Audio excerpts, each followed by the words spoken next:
نبيا ورسولا اللهم أعنا على ذكرك وشكرك وحسن عبادتك رب يسر ولا تعسر فإن التيسير عليك يسير ربي تمم بالخير نويت اعتكاف في هذا مسجد سنة لله تعالى. Alhamdulillah, syukur pada Allah Subhanahu Wa Taala. Pertamanya, selamat Hari Raya Aidilfitri, maaf zahir dan batin pada tuan-tuan dan puan-puan. Sebenarnya saya tengah sedih ni. Saya dari nak keluar, kitab sirah saya letak atas kereta. Kemudian saya tertinggal kunci kereta. Saya pun masuk ke dalam, ambil kunci kereta, tak ambil kitab sirah tu. Jadi itulah salah satu kitab yang memang favourite saya, sebab penuh dengan catatan-catatan yang saya buat lah. Dah sampai sini saya tengok, mana kitab saya? Ya Allah, lepas tu isteri saya kata tak apa, saya patah balik. Tak payah, tak payah patah balik. Saya patah balik, nanti kita balik, nanti kita tengoklah dekat jalan raya tu, kalau ada selonggok putih tu, itulah dia. Maka hari ni memang betul-betul ingatan daripada buah fikiran sendirilah tuan-tuan ya. Alhamdulillah, syukur pada Allah Subhanahu Wa Taala. InsyaAllah hari ini kita bersama-sama untuk mendengarkan sedikit perkongsian. Moga-moga ianya mendatangkan manfaat buat kita dunia dan akhirat, insyaAllah. Kita menggunakan kitab yang diberi nama Ar-Rahiqul Makhtum karangan Syekh Safiur Rahman Al-Mubarakfuri, sebuah kitab sirah. Kalau awal-awal dulu saya cerita bahawasanya kitab sirah ini merupakan pemenang kepada penulisan sirah yang dianjurkan oleh Arab Saudi. Dalam pertandingan tersebut ada daripada Makkah, ada daripada Madinah, ada daripada Mesir, ada daripada India, dan kerajaan ataupun Saudi pada ketika itu mengangkat penulisan Syekh Safiur Rahman Al-Mubarakfuri ini sebagai pemenang, kerana susunan kitab dia, tulisan dia berkaitan dengan sirah ini mudah difahami, dan ianya menghimpunkan hadis-hadis yang sahih dan cerita-cerita yang disepakati. Maksudnya apa tuan-tuan? Maksudnya tulisan yang sangat baik, manakala dalam tulisan itu Syekh Safiur Rahman kita bagi tahu bahawasanya sengaja aku memendekkan penulisan aku supaya generasi akan datang akan merasa minat untuk membaca sirah Rasulullah sallallahu alaihi wasallam.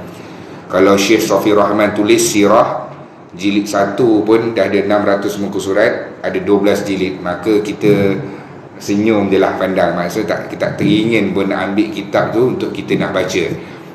Sampai macam tu sekali ulama'-ulama' terdahulu fikir nak tulis pun dia tak syok sendiri tuan-tuan, dia fikir umat yang akan datang macam mana nak bagi rasa minat untuk membaca. Maka kita menggunakan kitab tersebut yang berada di tak tahulah jalan ke simpang mana, di mana sirah Rasulullah ada 2 fasa. Kehidupan sirah Nabi ada 2 fasa. 53 tahun Nabi duduk tinggal di Mekah, daripada lahir sampailah umur 53 tahun. Kemudian Rasulullah berhijrah duduk dekat Madinah selama 10 tahun. 53 campur 10, 63. Itulah umur Rasulullah. 2 tempat sahaja Nabi duduk. Belum ada riwayat Nabi duduk dekat Yaman 5 tahun, Nabi duduk dekat Iraq 3 tahun, tak ada. Nabi duduk Mekah, kemudian Nabi duduk di Madinah. 2 tempat sahaja paling banyak dicatatkan sirah Rasulullah sallallahu alaihi wasallam. Kita masih lagi berada dalam fasa kehidupan Rasulullah di Mekah. 3 bulan yang terdahulu kita berhenti. Tuan-tuan, saya ingat 3 bulan terdahulu kita berhenti untuk pertemuan yang kelima. Untuk pertemuan yang kelima kita berhenti di mana Rasulullah sallallahu alaihi wasallam ikut bapa saudara dia, iaitu Abu Talib. Abu Talib untuk pergi berniaga. Kerana apa? Kerana Rasulullah sallallahu alaihi wasallam lepas kewafatan bapa Rasulullah, iaitu Abdullah bin Abdul Muttalib, waktu Nabi masih lagi dalam kandungan. Kemudian Nabi lahir, Nabi duduk di perkampungan Bani Sa'ad sampai umur Nabi 6 tahun, kemudian 7 tahun. Sebab apa? Halimatus Sa'diyah dengan Al-Harith minta izin kepada Aminah untuk nak jaga lagi lama. Saya dah cerita, Sa'diyah menganggap bahawa Nabi ini ada orang dengki. Ada orang dengki, ada orang nak khianat dengan dia. Sebab apa? Keluarga mereka sahaja yang mendapatkan kelebihan tersebut.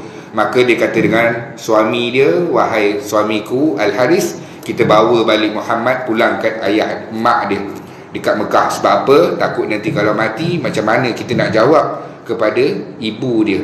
Maka dibawalah Rasulullah bertemu dengan Aminah, kembali ke pangkuan ibu dia. Waktu itu tuan-tuan, Aminah binti Wahab ini bawa Rasulullah sallallahu alaihi wasallam pergi ziarah perkuburan ayah dia. Ziarah perkuburan ayah dia dekat mana? Dekat Madinah. Dekat Madinah, ziarah dalam satu perjalanan bersama dengan Ummu Aiman, ziarah. Kemudian selepas ziarah, tak sampai pun perjalanan nak balik semula ke Mekah, sampai dekat Abwa, disitulah Aminah ini jatuh sakit. Jatuh sakit tak larat, dan sakit itu menuju kepada kematian. Ketika itulah Rasulullah sallallahu alaihi wasallam lengkap gelaran dia, iaitu yatim dan piatu, pada usia 7 tahun tuan-tuan. Dalam usia 7 tahun, kemudian kita dah tengok dah bagaimana Rasulullah sallallahu alaihi wasallam dijaga selama 2 tahun oleh datuk Rasulullah, iaitu Abdul Muttalib. Iaitu Abdul Muttalib jaga sampai 2 tahun saja. Allah beri Rasulullah sallallahu alaihi wasallam hidup di bawah jagaan datuk yang ketika itu seorang pemerintah Mekah. Sangat manja, sangat dikasihi. Apa saja Muhammad nak buat, silakan. Maksudnya anak-anak yang lain, bapa saudara yang lain, jangan ganggu Muhammad. Sampai 2 tahun saja, kemudian Allah wafatkan Abdul Muttalib. Kemudian jagaan tersebut diberikan kepada Abu Talib. Abu Talib kerana apa? Abu Talib adalah bapa saudara seibu, sebapa dengan Abdullah. Maksudnya betul-betul adik-beradik rapat dengan ayahanda Rasulullah sallallahu alaihi wasallam. Maka duduk di bawah jagaan Abu Talib ini. Waktu itu Rasulullah sallallahu alaihi wasallam buat keputusan tuan-tuan. Nabi yang ketika itu baru 7 ke 8 tahun, sangat matang. Nabi matang sebelum usia tuan-tuan. Apa Nabi buat? Nabi mengembala kambing, kerana Nabi sedar dia adalah orang luar. Abu Talib, dia ada keluarga, ada anak-anak yang ramai. Nabi sedar Nabi orang luar. Aku menumpang rumah Abu Talib, aku harus bekerja mencari nafkah sendiri. Maksudnya apa? Rasulullah keluar mengambil upah untuk mengembala kambing. Jumpa dengan mana-mana orang yang ada kambing, Nabi tawarkan bahawa sesungguhnya aku pandai, mahir mengembala kambing. Kerana Rasulullah duduk dekat perkampungan Bani Sa'ad, Nabi lihat orang mengembala kambing, Nabi belajar daripada situ. Lalu Nabi mengambil upah, dan kata Rasulullah sallallahu alaihi wasallam, sebahagian upah itu aku simpan dan sebahagiannya aku berikan kepada Abu Talib. Nampak tuan-tuan? Rasulullah sallallahu alaihi wasallam, anak-anak kita cuti SEM, kerja kat 7-Eleven 2 minggu ataupun sebulan setengah, dapatlah gaji lebih kurang 300 lebih, RM50 pun agak-agak dia nak sua tak dekat kita. Nak bagi tak? Tak. Dia kata ni duit belanja dia.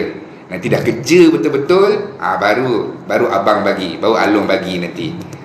RM50 pun dia tak sua tuan-tuan. Kalau dia sua, Alhamdulillah. Alhamdulillah, sebab apa? Itu adalah sunnah Nabi. Nabi buat perkara tersebut tuan-tuan.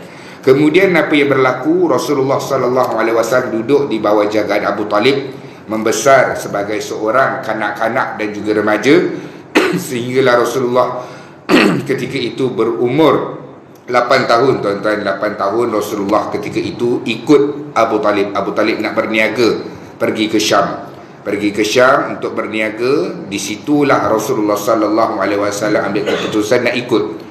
Abu Talib tak bagi tuan-tuan. Abu Talib tak bagi. Dia kata, wahai Muhammad, kamu ini budak-budak lagi, budak-budak, kanak-kanak. Ini perjalanan yang jauh, panas terik, dan kemungkinan apabila kita dalam perjalanan ini, mungkin kita akan dirompak oleh lanun-lanun padang pasir ataupun perompak-perompak padang pasir. Maka keselamatan kamu tidak akan terjamin. Muhammad, duduk dekat sini Muhammad. Jangan ikut bersama dengan aku untuk melalui perjalanan ini untuk berniaga. Kemudian apa yang tuan-tuan? Rasulullah sallallahu alaihi wasallam sedih. Nabi sedih, Nabi menangis sungguh-sungguh sampai mendatangkan rasa hiba kepada Abu Talib. Dia menangis tuan-tuan bukannya sebab tak dapat game ke, tak dapat handphone tuan-tuan. Dia menangis sebab tak dapat ikut tolong pakcik dia pergi berniaga. Nak ikut pakcik dia pergi berniaga. Dan ketika itulah akhirnya Abu Talib benarkan. Abu Talib benarkan. Dalam perjalanan itu tuan-tuan, Rasulullah sallallahu alaihi wasallam bersama dengan Abu Talib, rombongan Mekah ini sepatutnya nak jalan mesti akan melalui Madinah. Mereka akan berjalan daripada Mekah nak pergi ke Syam, lalu daripada Mekah mesti lalu dekat Madinah, kemudian masuk melalui Jordan, dan kemudian akan bertemu dengan negara Syam, iaitu Syria tuan-tuan. Disitulah nak dekat masuk sekira-kiranya waktu Rasulullah sallallahu alaihi wasallam dengan rombongan Abu Talib ni lalu dekat satu kawasan yang di mana di situ ada gereja tuan-tuan. Gereja ini di situ ada seorang paderi yang dikenali dengan Rahib Bahira, ataupun nama asal dia adalah Georges. Paderi ini bernama Georges. Daripada atas menara dia, kita boleh bayangkanlah tuan-tuan, gereja ada tingkat 2, dia duduk kat situ, perhati suasana sekitar. Daripada jauh dia nampak ada satu rombongan dari arah Mekah datang bersama dengan rombongan Abu Talib. Dalam itu rombongan Abu Talib bersama dengan Rasulullah sallallahu alaihi wasallam. Dia melihat ada keanehan di atas rombongan tersebut apabila dia melihat ada awan yang melindungi rombongan tersebut. Dan ketika itulah dia mengarahkan kepada orang-orang bawahan dia untuk masak dengan banyak, kemudian lawa kumpulan dagangan Abu Talib ini untuk singgah dan makan di sini tuan-tuan. Lalu dihantarkan wakil untuk pergi bertemu dengan Abu Talib, lalu diberitahu bahawa sesungguhnya kami ada buat jamuan makan, dan paderi kami, rahib kami menjemput tuan-tuan dan puan-puan yang berada dalam rombongan ini untuk singgah makan di dalam jamuan yang kami sediakan. Ketika itulah siapa dia? Abu Talib. Dia fikir, dia kata tahun-tahun berganti tahun tak pernah pun dapat jemputan. Maksud tak pernah dapat jemputan, kali ini dapat jemputan tuan-tuan. Bila dapat jemputan dia pergi. Apabila semua dah masuk dah untuk dalam majlis jamuan tersebut, Rahib Bahira ni mencari-cari.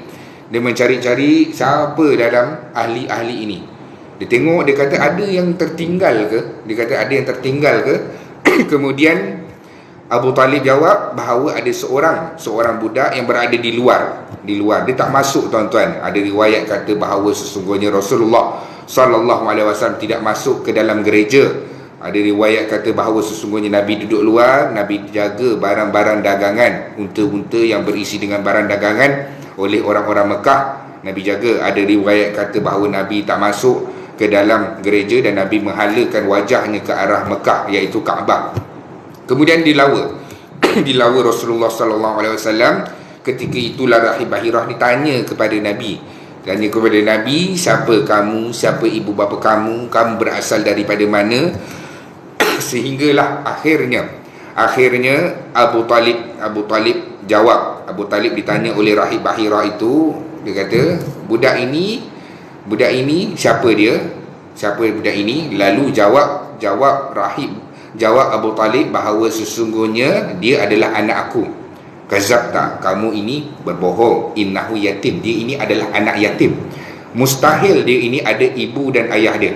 Terkejut Abu Talib terkejut. Dia kata, macam mana seorang rahib ini yang orang tak pernah kenal boleh tahu ciri-ciri kehidupan Nabi ini?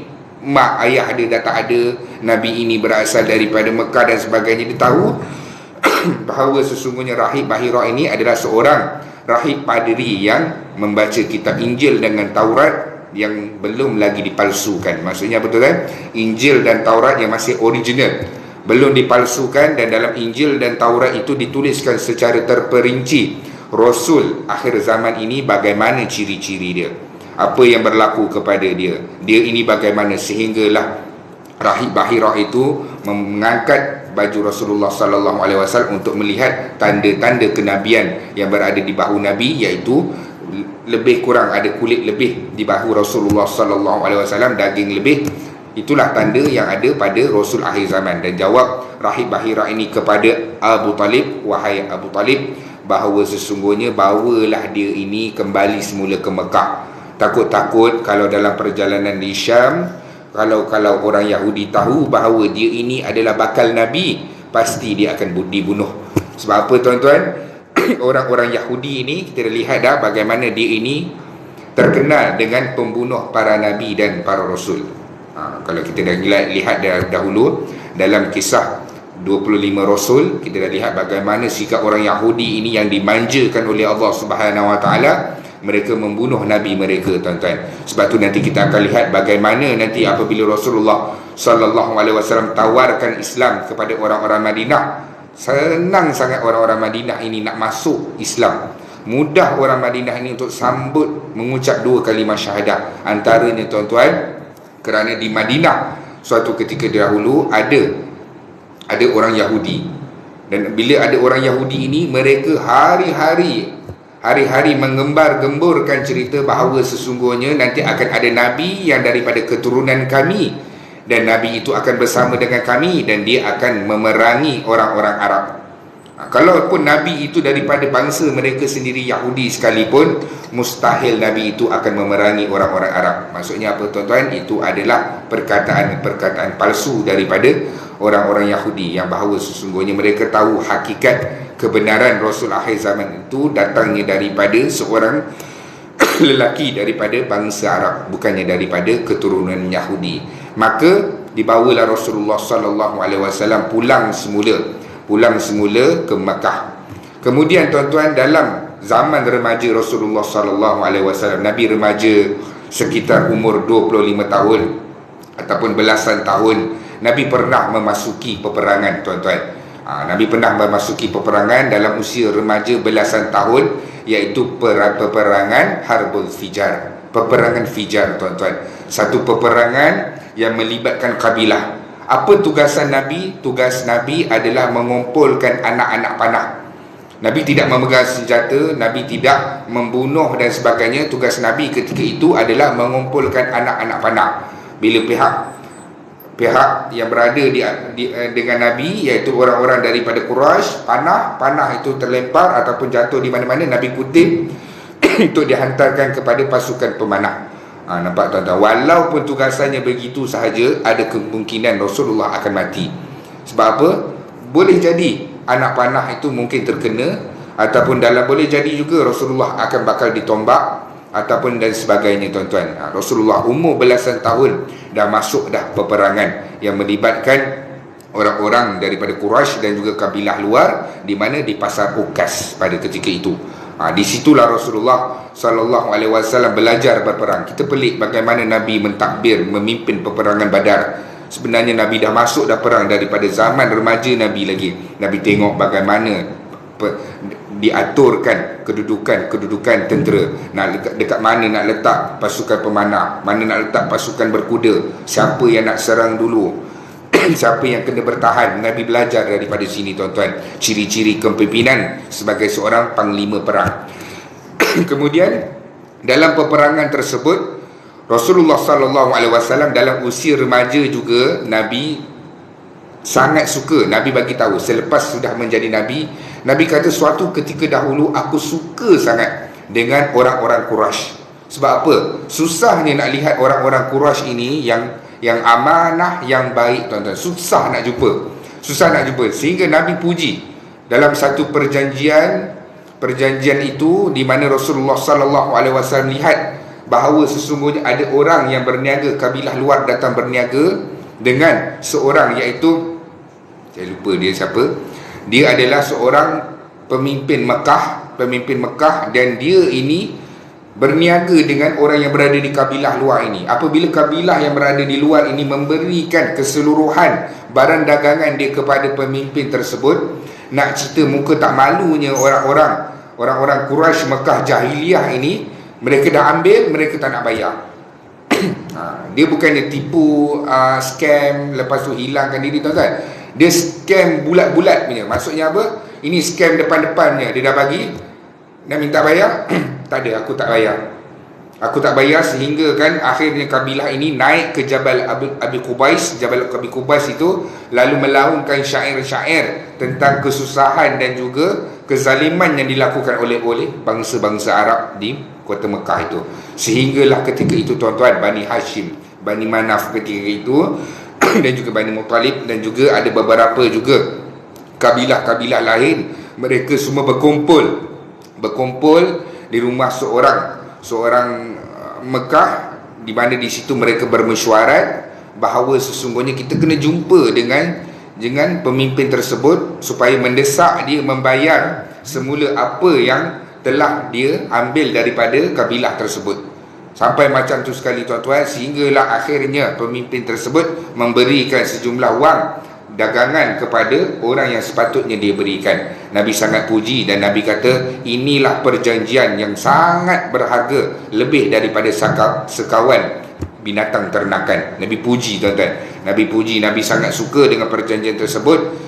Kalau aku berpeluang untuk berada di dalam satu lagi pendamaian pakatan yang seperti begitu, aku akan masuk juga.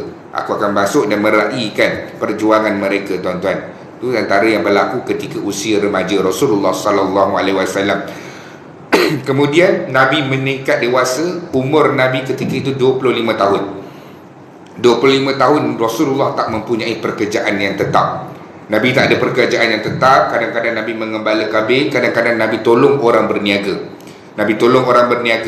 Dan ketika itulah bila Nabi menolong orang yang berniaga tuan-tuan, tular, viral tuan-tuan, di mana apabila Rasulullah Muhammad berniaga, orang suka nak beli dengan dia, orang suka cara dia berniaga, bermuamalah. Dan ketika itu majikan-majikan yang digajikan kepada Muhammad ini, yang mengambil Muhammad ini bekerja, semuanya puji. Dia kata Muhammad ini bagus, amanah dan sebagainya. Sehinggalah berita tersebut sampai ke telinga siapa dia, jutawan wanita Mekah pada ketika itu, iaitu Khadijah binti Khuwailid. Khadijah binti Khuwailid tuan-tuan, dia bukannya meniaga kedai runcit, dia bukannya meniaga tepi jalan, warung-warung dan sebagainya. Dia adalah jutawan Mekah pada ketika itu, first lady dekat kota Mekah. Kaya pun ada dekat dia, cantik pun ada dekat dia, nasab keturunan yang baik pun ada dekat dia, cerdik pun ada dekat dia, semua ada dekat dia. Sebab itulah Rasulullah sallallahu alaihi wasallam berkahwin dengan dia. Sebab apa tuan-tuan? Sebab sebelum ini pernah beberapa kali orang-orang yang jutawan, yang lebih kaya, ingin meminang Khadijah, tapi Khadijah tidak tertarik pun tuan-tuan dengan pelawaan tersebut. Allah Subhanahu wa taala tidak mengilhamkan kepada Khadijah untuk menerima pinangan-pinangan daripada jutawan-jutawan lain. Bila dia dengar Muhammad ini seorang yang amanah dan sebagainya, dia tawarkan. Dia jumpa Muhammad, wahai Muhammad, aku nak tawarkan kamu perniagaan, untuk kamu bawa barang dagangan aku pergi ke Syam berniaga, dan kamu kena kerja dengan aku dan aku akan memberikan upah sekian. Rasulullah setuju, Nabi setuju. Nabi pergi ketika itu bersama dengan Maisarah. Maisarah ini bukannya perempuan tuan-tuan, dia adalah lelaki. Maisarah ni maksudnya lebih kurang pemudah cara. Nama gelaran itu iaitu Maisarah. Sebab itu kita tengok dalam kisah-kisah Fir'aun dan sebagainya, ada orang yang bernama Maisarah. Ini adalah pemudah cara. Maisarah ini bersama dengan Rasulullah sallallahu alaihi wasallam berniaga tuan-tuan, Bila berniaga, bawa balik harta-harta dan juga hasil perniagaan, keuntungan untuk dibentangkan di hadapan Khadijah. Nabi pandai tak berniaga tuan-tuan? Nabi pandai ke invoice ni, apa liability ni, nak tulis ni? Nabi tahu ke? Nabi tahu ke nak tulis resit dan sebagainya? Jawapannya Nabi tahu tuan-tuan. Sebab apa? Daripada umur Nabi 8 tahun duduk bersama dengan Abu Talib, Nabi berniaga. Nabi tahu seelok-belok perniagaan, maka tanggungjawab itu Nabi dapat laksanakan. Bila balik, tengok keuntungan yang dibawa oleh Rasulullah ni banyak. Selalu kalau Nabi upah 1,000, bawa balik untung 1,500. Bila Rasulullah berniaga, bawa untung 1,500, bawa balik 2,000, kadang-kadang 2,500 sebagai contoh. Untung tu banyak. Lalu ketika itu Khadijah binti Khuwailid tanya dengan Maisarah, bagaimana Muhammad ini berniaga? Dia jawab dengan satu perkataan, aku tak pernah melihat seorang yang lebih baik daripada Muhammad. Dia berniaga dalam keadaan dia tidak pernah meninggikan suara. Nampak tuan-tuan? Tidak meninggikan suara. Kalau kita tengok dalam Syama'il Muhammadiyah, kita akan lihat bagaimana Rasulullah berniaga. Rasulullah tidak menjerit-jerit, tuan-tuan. Rasulullah tidak memalukan diri sendiri untuk melakukan hasil jualan dia. Hari ini kita tengok bagaimana masyarakat kita berniaga dalam TikTok, dalam Facebook, bagaimana kadang-kadang dia buat satu perkara memalukan diri dia. Dia nak berniaga pakaian perempuan, dia lelaki, kenapa dia nak kena pakai baju perempuan? Nampak, tuan-tuan? Supaya apa? Supaya orang tengok, orang tu, oh ni kelakar ni, share. Kenapa dia mesti nak kena pakai pakaian perempuan dan sebagainya? Tak perlu dan tak perlu nak menjerit-jerit, menghardik-hardik. Rasulullah tidak begitu, tuan-tuan. Nabi tidak duduk dekat pasar dalam keadaan Nabi menjerit-jerit untuk nak lakukan perniagaan Nabi. Nabi akan bermuamalah dengan baik, Nabi akan senyum, Nabi tidak akan mencelah kalau orang bercakap dengan Nabi. Maksudnya orang tu habis bercakap, barulah Nabi memulakan percakapan, dan Nabi tidak akan memotong percakapan orang yang bermuamalah dengan Nabi. Jadi orang suka seronok. Bila orang seronok, orang akan iklankan, kata, belilah dekat kedai tu, orang baru tu, dia berniaga bagus, cakap pun bagus, barang dia hebat-hebat, tapi tak sombong dan sebagainya. Kan, tuan-tuan? Ada sebahagian orang, kita masuk kedai dia, mentang-mentang lah kita pakai sandal Asadi je.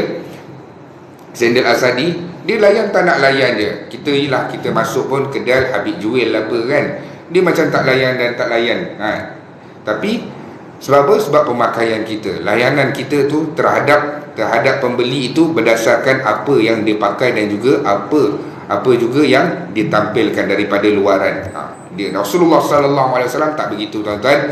Nabi orang biasa pun Nabi cakap elok-elok, dengan orang yang kaya pun Nabi cakap elok-elok, kadang-kadang dengan binatang pun Nabi akan santuni, tuan-tuan. Hatta batu pun Rasulullah SAW berkasih sayang, tuan-tuan. Bagaimana Nabi kata, aku tahu di mana batu yang pernah memberi salam kepada aku waktu aku duduk di dalam Gua Hira ini. Nanti kita akan tengok itu kisah waktu Rasulullah SAW diangkat untuk menjadi Nabi. Ketika itulah baru datang detik di dalam hati Khadijah bahawa sesungguhnya sudah sampai untuk aku berumah tangga.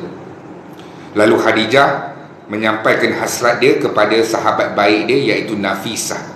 Dia kata, wahai Nafisah, boleh tak tanya dengan Muhammad, dia ni dah ada girlfriend ke belum? Dah ada orang ke yang suka dengan dia, dan dia dah suka ke dengan orang? Tanya dengan dia. Maka ditanya kepada Rasulullah SAW. Nabi pada ketika itu belum jadi Nabi lah, kepada Muhammad. Dan Nabi Muhammad kata apa? Sesungguhnya aku belum ada siapa-siapa pun, belum ada kawan dan masih lagi bujang. Dan ketika itulah Khadijah binti Khuwailid meminang Rasulullah SAW. Dinyatakan hasrat bahawa sesungguhnya dia nak ambil Muhammad ini untuk dijadikan suami dia, tuan-tuan. Untuk dijadikan suami. Ketika itulah Rasulullah SAW menerima, dan Nabi memberikan beberapa ekor unta sebagai hantaran kepada Khadijah binti Khuwailid. Kenapa Khadijah? Dia adalah seorang wanita yang ketika itu baru berusia 40 tahun. Nabi 25 tahun. Kerana Khadijah, dialah satu-satunya wanita yang berada di kota Mekah pada ketika itu, lengkap segala pakej yang ada. Cantik, masyhur, lepas tu daripada nasab keturunan yang baik-baik, kaya dan sebagainya, serta bijaksana ada pada Khadijah. Allah Subhanahu Wa Taala memuliakan Khadijah, tuan-tuan, dalam keadaan Rasulullah berkahwin dengan Khadijah seumur hidup Khadijah, sehinggalah Khadijah binti Khuwailid ini wafat. Allah memuliakan bahawa sesungguhnya, wahai Muhammad, kamu jangan berkahwin dengan siapa-siapa. Sampai Khadijah wafat barulah Allah izinkan berkahwin dengan Saudah binti Zama'ah. Dan isteri-isteri yang lain kesemuanya adalah madu-madu Rasulullah SAW. Khadijah sahaja isteri yang dikahwini. Sampailah akhir hayat Khadijah, hanya Khadijah sahaja yang menjadi isteri kepada Rasulullah SAW. Saudah binti Zama'ah, siapa lagi? Aisyah, kemudian ada Hafsah, kemudian ada Maria Al-Qibtiyah. Itu nama-nama isteri Rasulullah SAW, merupakan madu kepada isteri-isteri yang lain. Allah memuliakan Khadijah binti Khuwailid ini, tuan-tuan, kerana apa? Kerana apa yang diberikan kepada Rasulullah SAW. Khadijah binti Khuwailid satu-satunya wanita yang memberikan keseluruhan harta dia sampai habis, tuan-tuan. Tak ada apa pun yang tinggal untuk Rasulullah sallallahu alaihi wasallam menjalankan dakwah Nabi. Menjalankan dakwah Nabi maksudnya apa? Maksudnya dia beri harta sebagai sokongan kepada Rasulullah untuk meneruskan dakwah Nabi. Perlu duit, tuan-tuan. Sebab apa? Sebab nak berhijrah, nak ke sana, nak ke sini, nak buat dan sebagainya, perlukan sumber keuangan untuk dakwah ini. Khadijah bagi keseluruhannya. Kita dengar, bagi keseluruhan harta Khadijah, patutlah dia baik.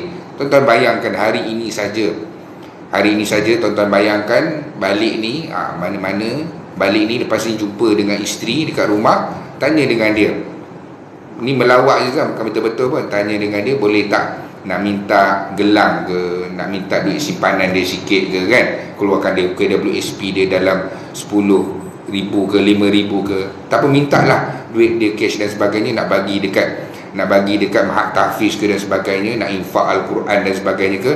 Kita dengar apa jawapan dia, tuan. Bukan senang nak buat apa yang dilakukan oleh Khadijah ini. Susah, tuan-tuan. Harta ini susah. Kadang-kadang kita nak bayangkan pun, kadang baru suruh bayangkan, hati kecil kita kata apa? Tak boleh, susahnya nak buat, tuan-tuan. Khadijah bagi seluruh harta dia. Sampailah dia nak wafat, dia beritahu kepada Rasulullah, kalaulah tulang-tulang aku ni boleh dijadikan tombak ataupun mata panah sekalipun, buatlah. Gunakan segala yang ada. Untuk apa? Untuk jalan dakwah ini, untuk agama Islam dan untuk Allah Subhanahu Wa Taala. Itu Khadijah binti Khuwailid. Sebab itulah Khadijah ini belum lagi wafat, Allah dah bagi tahu, siap-siap wahai Khadijah, melalui Jibril datang satu hari ke rumah Rasulullah. Dia kata apa? Wahai Muhammad, kejap lagi Khadijah akan bawa hidangan. Dia akan bawa hidangan kepada kamu, sampaikan salam aku dan juga salam Allah kepada dia. Dahsyat, tuan-tuan. Allah bagi salam, Allah kirim salam kepada dia.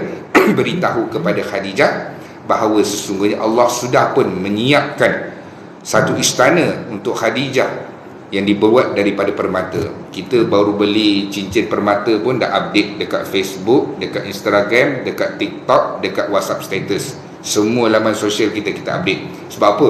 Ini jarang-jarang nak dapat ni, kumpul ni, baru dapat ni, nak beli ni kan. Allah buat sebutir tu, tuan, untuk dibuat menjadi mahligai untuk Khadijah binti Khuwailid. Apa dakwah Khadijah? Apabila Rasulullah datang kepada Khadijah, wahai Khadijah, tadi Jibril datang. Jibril beri salam kepada kamu dan Allah juga kirim salam kepada kamu. Macam mana nak jawab salam, tuan-tuan? Jibril, Allah bagi salam. Takkan nak doakan kesejahteraan Allah? Takkan nak doakan Waalaikumsalam Allah ke kan? Takkan nak doakan kesejahteraan Allah? Khadijah jawab, Allahumma antas salam. Wahai Allah, kepada kamulah datangnya kesejahteraan, dan kepada Jibril lah kesejahteraan, diberikan kesejahteraan kepada Jibril, untuk Jibril didoakan kesejahteraan untuk kepada malaikat Jibril. Itulah Khadijah binti Khuwailid, yang mana Allah Subhanahu Wa Taala memuliakan Khadijah, dan Allah Subhanahu Wa Taala juga memuliakan Khadijah ke semua anak-anak Rasulullah sallallahu alaihi wasallam lahir daripada rahim Khadijah binti Khuwailid, kecuali seorang, iaitu Ibrahim daripada perkahwinan Maria al-Qibtiyah. Dan kesemua anak Rasulullah sallallahu alaihi wasallam kecuali Fatimah, kesemuanya, tuan-tuan, meninggal waktu Rasulullah sallallahu alaihi wasallam masih hidup. Maksudnya apa, tuan-tuan? Maksudnya dalam kehidupan Nabi, dalam kita tengok Nabi berdakwah dan sebagainya, berperang dan sebagainya. Kita berhenti sekejap, tuan-tuan, bagi laluan azan, insya-Allah.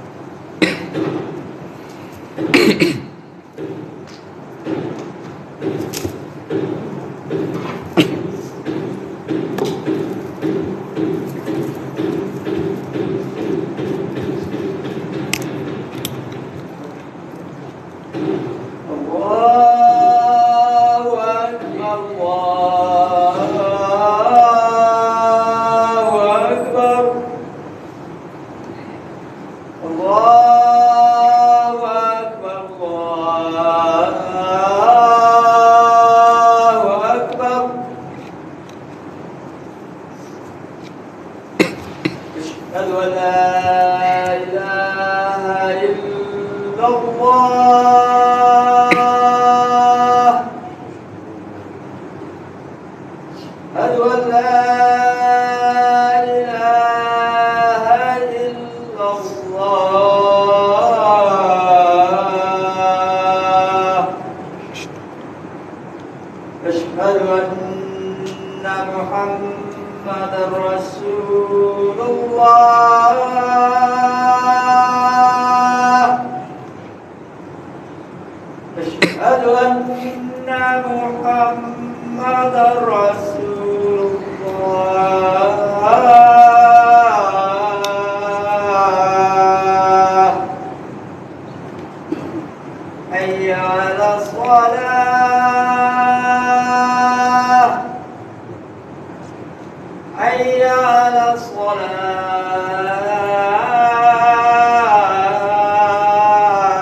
InsyaAllah kita sambung sedikit. Allah Subhanahu Wa Taala memuliakan Khadijah dengan cara macam mana, tuan-tuan? Yang pertama, Khadijah adalah satu-satunya isteri Rasulullah sallallahu alaihi wasallam yang Nabi kahwini tanpa Nabi madukannya. Kerana apa? Kerana Khadijah binti Khuwailid ini merupakan perkahwinan yang diaturkan oleh Allah Subhanahu Wa Taala. Selepas itu, tuan-tuan, kita akan lihat bagaimana perkahwinan Nabi dengan isteri-isteri Nabi, kesemuanya adalah atas arahan Allah Subhanahu Wa Taala. Kita kata untunglah Nabi kahwin 11 orang. Kahwin 11 orang, isteri banyak dan sebagainya. Kita lihat, tuan-tuan, isteri Rasulullah sallallahu alaihi wasallam selepas Khadijah, iaitu Saudah binti Zam'ah, adalah seorang wanita yang sangat tua, tuan-tuan. Sangat tua, yang tidak mempunyai nasab keturunan ataupun harta yang banyak. Bagaimana Allah Subhanahu Wa Taala arahkan Rasulullah untuk kahwini Saudah binti Zam'ah. Dan Rasulullah sallallahu alaihi wasallam sangat menyayangi Saudah binti Zam'ah, tuan-tuan. Bagaimana Nabi melayani seorang isteri yang lebih tua daripada umur Rasulullah sallallahu alaihi wasallam, terlalu tua, tuan-tuan, sehingga Nabi perlu memimpin Saudah binti Zam'ah. Kalau Saudah binti Zam'ah nak naik unta dan sebagainya, perlu dipimpin, tuan-tuan. Kalaulah orang kata Rasulullah sallallahu alaihi wasallam berkahwin dengan Aisyah yang ketika itu berumur 9 tahun, kanak-kanak, tuan-tuan, dengan alasan bahawa Nabi ini adalah suka kepada kanak-kanak dan sebagainya, Islam sudah pun lengkapkan semua jawapan-jawapan tersebut, tuan-tuan. Kita lihat perkahwinan Rasulullah sallallahu alaihi wasallam dengan Saudah binti Zam'ah. Walaupun Nabi berkahwin dengan Aisyah pada ketika itu, tuan-tuan, kita tengok kebaikan dia, apa fadilatnya. Allah Subhanahu Wa Taala arahkan perkahwinan dengan Aisyah. Antaranya, tuan-tuan, Aisyah lah yang paling banyak mengingati ataupun menghafal hadis-hadis berkaitan dengan Rasulullah sallallahu alaihi wasallam, urusan-urusan rumah tangga yang berada di dalam selimut ataupun urusan-urusan berkaitan dengan suami dan isteri. Aisyah lah yang mengetahui, dan ketika itulah Aisyah lah selepas kewafatan Rasulullah sallallahu alaihi wasallam mengajarkan kepada para sahabat tentang apa yang telah diajarkan oleh Rasulullah sallallahu alaihi wasallam yang berlaku di dalam rumah ataupun di dalam bilik bersama dengan Rasulullah sallallahu alaihi wasallam. Sebab itu diberikan umurnya muda. Kerana apa? Kerana dia akan memimpin generasi umat-umat yang akan datang, tuan-tuan. Bagaimana Aisyah ketika itu mengajarkan kepada orang-orang Islam tentang hukum hakam dan juga hadis berkaitan dengan Rasulullah sallallahu alaihi wasallam. Kemudian kita lihat perkahwinan. Selesai perkahwinan, Allah muliakan Khadijah binti Khuwailid ini, tuan-tuan. Nanti kita akan lihat bagaimana Khadijah ini menyokong dakwah Rasulullah. Sehingga kan, tuan-tuan, apabila Khadijah binti Khuwailid meninggal dunia, Nabi sangat sedih. Nabi sangat sedih. Nabi pergi rumah Aisyah, Nabi pergi rumah Hafsah, Nabi makan. Bila Nabi makan, Nabi akan puji. Kan, Nabi makan, Nabi kata kalau Khadijah masak makanan ini, contohnya, rasanya lebih sedap. Pergi rumah Aisyah pun sama, puji isteri yang telah pun meninggal dunia. Sampai Aisyah kata dengan Rasulullah, ya Rasulullah, kenapa engkau terlalu memuji-muji isteri engkau Khadijah ini tu, sedangkan kami juga adalah isteri kamu yang melayani kamu, memberikan sepenuh ketaatan kepada kamu sebagai seorang isteri dan kamu sebagai suami. Dan ketika itulah Rasulullah sallallahu alaihi wasallam jawab apa, tuan-tuan? Khadijah, dia mempercayai aku di saat semua orang mendustakan aku. Maksudnya apa, tuan-tuan? Maksudnya apabila ditawarkan kepada Khadijah tentang Islam, maksudnya Nabi kata, aku ini pesuruh Allah, nak tak kamu masuk Islam, ikut bersama dengan aku? Terus Khadijah tanpa fikir panjang, dia kata, malulah ke mimpi ni apa kan? Tak, Khadijah terus menyahut seruan Rasulullah sallallahu alaihi wasallam. Dia bersama aku ketika semua orang memboikot aku. Kita tengok nanti peristiwa boikot orang Islam apabila kerajaan Mekah mengeluarkan satu perkeliling rasmi. Perkeliling rasmi ni, tuan-tuan, boikot, tak boleh berjual beli, tak boleh bersiapa, tak boleh bersentuh tangan dengan orang Islam dan juga Muhammad dan keturunan dia. Sampai Abu Lahab suruh anak-anak dia menceraikan isteri mereka kerana berkahwin dengan Rasulullah, anak-anak Rasulullah sallallahu alaihi wasallam, sampai cerai, tuan-tuan. Selama 3 tahun. 3 tahun ni lama, tuan-tuan. Kita tak dapat bekalan apa ni pun, minyak masak pun. Dekat Zimat kita pergi pun dah kena ambil 3 je. Seorang 3. Jadi ambil lah wakil, ada 5 orang anak, kamu ambil 3, kamu ambil 3, kamu ambil 3. Beratur kaunter-kaunter yang lain. Bukan saya tak tahu taktik tu semua kan. Kemudian begitu, tuan-tuan. 3 tahun ni cukup lama, tuan-tuan, sehingga kan boleh memastikan orang-orang akan mati. 3 tahun, sehingga para sahabat ni makan ranting-ranting daun-daun kayu, tuan-tuan. Kita sembahyang jadi orang Islam, belum lagi Allah uji sampai kena makan ranting daun-daun kayu. Kita boleh makan lagi, tuan-tuan. Allah uji kita dengan ujian ni sikit-sikit je. Yang masuk sikit-sikit apa kan? Covid, tak boleh sembahyang jemaah. Itu je, tapi boleh sembahyang lagi dekat rumah. Boleh sembahyang lagi. Itulah Allah menguji mengikut keimanan kita, level iman kita. Jadi sejauh itulah Allah uji. Kita pun dah panas. Dah panas. Apalah akhir zaman lah, kita pun update lah, salahkan AJK lah, apalah surah Al-Kausar ni, apa kan. Orang nak sembahyang pun sekat-sekat, ikutlah sangat dengan SOP. Macam-macam, tuan-tuan. Kita diuji dengan ujian-ujian kecil seperti itu, sedangkan umat-umat terdahulu diuji dengan ujian-ujian yang berat. Kita sembahyang, tuan-tuan, 40 tahun, 50 tahun. Pernah tak orang letak, yelah Rasulullah letak pakai unta, kita pernah tak orang letak apa, benda busuk ke, ataupun pergi kentut dengan kita waktu kita tengah solat? Belum pernah, tuan-tuan. Belum pernah. Rasulullah sallallahu alaihi wasallam diuji daripada awal kehidupan Nabi sampailah akhir Rasulullah sallallahu alaihi wasallam menghembuskan nafas yang terakhir. Nabi diuji, tuan-tuan, setiap saat. Kalau kita tengok sirah Nabi, kita akan tengok dalam bulan-bulanan ada ujian yang besar. Dalam ujian bulan-bulan itu, minggu-minggu pun ada ujian yang Rasulullah sallallahu alaihi wasallam perlu hadapi, tuan-tuan. Jadi kena baca sirah, tuan-tuan. Kerana apa? Saya baru baca sedikit berkaitan dengan sirah Nabi sallallahu alaihi wasallam. Saya yakin dan pasti di dalam hati kita dah rasa apa, tuan-tuan? Dah rasa sayang dah dengan Nabi. Kesian Nabi aku, kan? Kesian Nabi kita, susah rupanya Nabi kita. Anak yatim. Kemudian hidup dia dengan perlu waktu kanak-kanaknya lagi mengembala kambing ni dan sebagainya. Nanti kita akan tengok apabila dakwah Nabi, tuan-tuan. non-stop tuan-tuan. Tuan-tuan akan tengok, tuan-tuan perlu boleh, kalau boleh catat, tuan-tuan tengok macam mana dakwah Nabi daripada mula habis semua sekatan tuan-tuan. Kita akan tengok pada pertemuan yang seterusnya, insya-Allah. Lepas ni kita akan sambung dan kita akan lihat bagaimana Rasulullah sallallahu alaihi wasallam duduk